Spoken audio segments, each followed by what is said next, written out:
अस्सलाम वालेकुम वरहमतुल्लाहि वबरकातुहू। इस्लामी स्कॉलर्स के मौजू पे ये चौथा एपिसोड है जिसमें आज हम बात करेंगे कि इस्लाम के बारे में जो गलत फहमियाँ राइज हैं उसके इजाले में उलमा का क्या किरदार हो सकता है।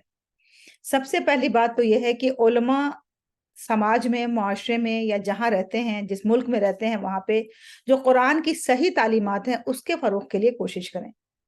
जो कुरान की सही तालीमात हैं, अगर उसके लिए वो उसको दुनिया के सामने पेश करेंगे तो फिर किसी भी गलतफ़हमी का कुछ जवाज़ ही नहीं निकलता है।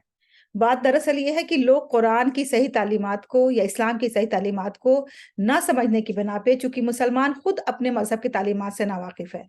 तो जो वो मुसलमानों को करते हुए देखते हैं, जो मुसलमानों को बोलते हुए देखते हैं, वो समझते हैं ये इस्लाम है।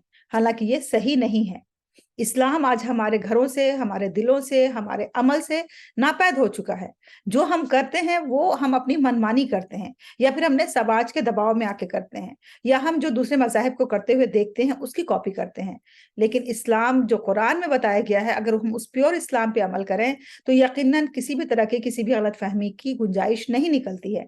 तो उलमा का ये किरदार यहाँ पे है कि वो कुरान की सही तालीमात को दुनिया के सामने पेश करें, अपनी तकारीर के ज़रिए पेश करें, मुख्तलिफ प्रोग्रामों में जाएँ, मुख्तलिफ लोगों से मुलाकात करें। जब वन टू वन इंटरेक्शन हो रहा हो, वहाँ पे वो उनके सामने पेश करें, मुकालमात करें और उसमें वो पेश करें, ताकि इस्लाम की एक सही इमेज, इस्लाम का एक सही तसव्वुर दुनिया के सामने आ सके।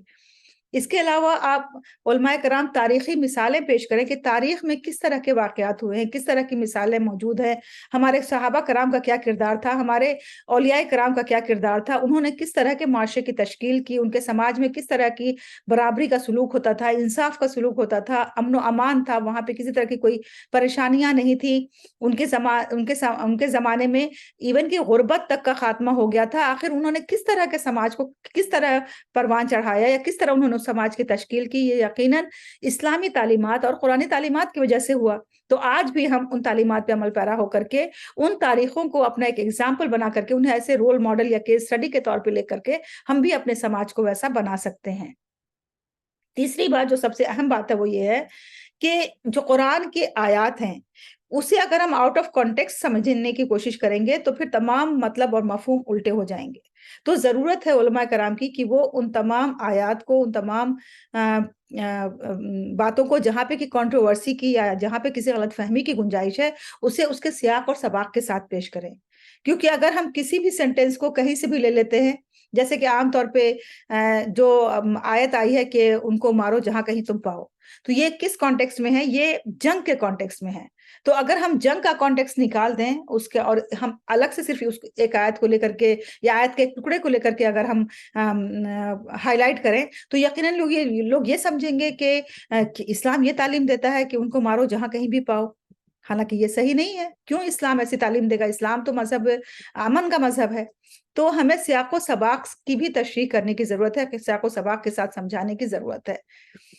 जो हमारे ख़वातीन स्कॉलर्स हैं, उनकी हौसला अफ़ज़ाई होने की ज़रूरत है और स्कॉलर्स हमारे उलमाए कराम इसमें अहम किरदार अदा कर सकते हैं, क्योंकि ख़वातीन को लेकर के ज़्यादा ही गलतफ़हमियाँ हैं कुछ इस्लाम के बारे में। अगर हम इस्लाम की तमाम गलतफ़हमियों को एक जगह रखें, तो ख़वातीन के बारे में जो गलतफ़हमियाँ हैं, वो यकीनन उसका 50% हिस्सा बन सकती हैं। तो जो ख़वातीन स्कॉलर्स हैं, वो आगे बढ़ें, वो आगे बढ़ के इस्लाम का सही मुताला करके इस्लाम की सही तस्वीर दुनिया के सामने पेश करें और जो हमारे मर्द उलमाए कराम हैं, वो उन ख़वातीन की हौसला अफ़ज़ाई करें और उन्हें वो प्लेटफ़ॉर्म मुहैया कराएँ, जहाँ से कि वो इस तरह की बातें दुनिया के सामने ला सकें। यकीनन जब ख़वातीन स्कॉलर्स खुद ख़वातीन के बारे में बात करेंगी, तो वो बातें ज़्यादा मुअस्सिर होंगी। मुअल्लिमीन हमारे समाज में बहुत अहम किरदार अदा करते हैं। तो मुअल्लिमीन का एक बच्चों के ऊपर इन्फ्लुएंस होता है और वही इन्फ्लुएंस उनके घरों को जाता है। तो मुअल्लिमीन के ज़रिए भी हम इस्लाम की इस सही तस्वीर पेश कर सकते हैं और उलमाए कराम मुअल्लिमीन के साथ मिल के, एक साथ गठजोड़ करके वो इस्लाम की सही तालीमात को मुअल्लिमीन तक पहुँचाएँ और मुअल्लिमीन उसे फिर अपने बच्चों के ज़रिए, अपने स्टूडेंट्स के ज़रिए घरों तक पहुँचा सकते हैं। मुअल्लिमीन के साथ उलमाए कराम का एक बहुत ही अच्छा तालमेल होना चाहिए। उस तालमेल के ज़रिए ही हम इस्लाम की एक सही शबीह पेश कर सकते हैं। मीडिया आजकल बहुत इम्पोर्टेंट रोल प्ले करता है, ख़ास तौर से सोशल मीडिया। तो उलमाए कराम को सोशल मीडिया के प्लेटफ़ॉर्म को इस्तेमाल करके और ये इस्लाम के बारे में जो सही बातें हैं, जो उसकी अखलाकियात की बातें हैं, जो उसके अमन की बातें हैं, जो उसके प्यार मोहब्बत की बातें हैं, उख़ुवत की बातें हैं, इन तमाम बातों को सोशल मीडिया और मतबूआत के ज़रिए दुनिया के सामने लाने की ज़रूरत है। اور ایک رول ماڈلنگ کی ضرورت ہے، کیونکہ ان کا اپنا کردار، ان کی اپنی پرسنالٹی، ان کی اپنی شخصیت ایسی ہو کہ دنیا اس کی طرف کھنچتی چلی جائے، جس کو ہم کرسمیٹک لیڈرشپ کہتے ہیں۔ علماء کرام کرسمیٹک لیڈرز ہوتے ہیں کہ لوگ ان کی باتوں کو سننے کے لیے، ان تک ملنے کے لیے، ان تک پہنچنے کے لیے خود بخود کھنچتے چلے جاتے ہیں۔ تو یہ تمام کردار علماء کا بہت اہم ہے، اور ہمارے علماء کرام نے اس کردار کو بخوبی نبھایا بھی ہے اور ادا کر بھی رہے ہیں۔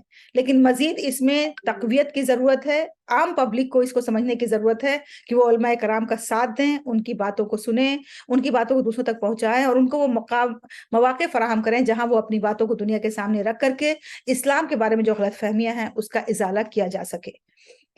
جو سب سے امپورٹنٹ چیز ہے وہ یہ ہے کہ ہمیں پبلک میں آنے کی ضرورت ہے، نیٹ ورکنگ کی ضرورت ہے، ہمیں دوسرے قوموں کے ساتھ، دوسرے مذاہب کے ساتھ ملنے جلنے کی ضرورت ہے، تبھی ہم ان باتوں کو ان تک پہنچا سکتے ہیں۔ اگر ہم صرف اپنے کونے میں بیٹھ کے، گھر میں بیٹھ کر کے یہ سوچتے ہیں کہ ہم تو صحیح اسلام کو فالو کرتے ہیں اور ہم صحیح اسلام کی شبیہ رکھتے ہیں، صحیح اسلام کو پہچانتے ہیں، تو یہ صرف ہمیں اپنے حد تک رکھنے سے کام نہیں ہوگا، بلکہ ہمیں دوسروں تک بھی پہنچانے کی ضرورت ہے۔